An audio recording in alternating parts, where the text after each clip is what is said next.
तो दोस्तों चलो आज बात करते हैं सेल के बारे में। अगर हम सेल की डेफिनेशन देखें तो cell is the basic structure and functional unit of life. Cell के बिना क्या नहीं हो सकती है, लाइफ को एग्जिस्ट ही नहीं कर सकती।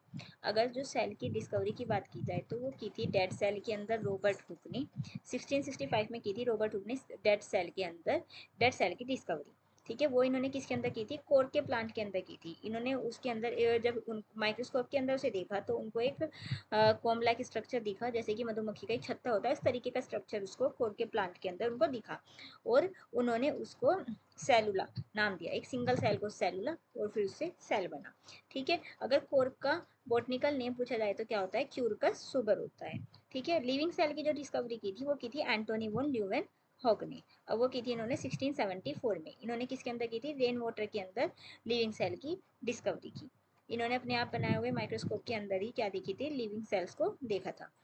सेल थ्योरी जो दी थी वो दी थी शिल्डिन एंड स्वान ने। शिल्डिन जो थे जर्मन बोटनिस्ट थे और स्वान जो थे जर्मन जूलॉजिस्ट थे। इन्होंने कहा कि all living organism are made up of cell. सभी लिविंग ऑर्गेनिज्म सेल के बने हुए होते हैं और cell is the basic unit of life. ये इन्होंने ही ये दो लाइनें कही थी कि सभी ऑर्गेनिज्म किससे बने हुए हैं, सेल से बने हुए हैं और cell is the cells basic unit है लाइफ की। जो शिल्डिन थे वे और शुआन दोनों के दोनों अलग ही काम कर रहे थे, लेकिन जब इन्होंने अपनी स्टडी की दोनों ने एक दूसरे की तो इनको पता लगा ये दोनों एक ही बारे में बात कर रहे हैं।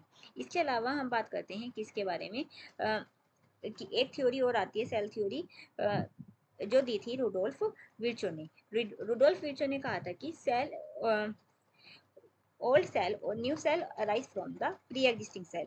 इन्होंने ये थ्योरी दी कि न्यू सेल हमेशा किससे अराइज होती है, प्री एग्जिस्टिंग, यानी कि जो पहले से ही प्रेजेंट है सेल उसी से न्यू सेल का जन्म होता है। ये कहने वाले कौन थे, Rudolf Virchow. Okay, thank you, bye bye.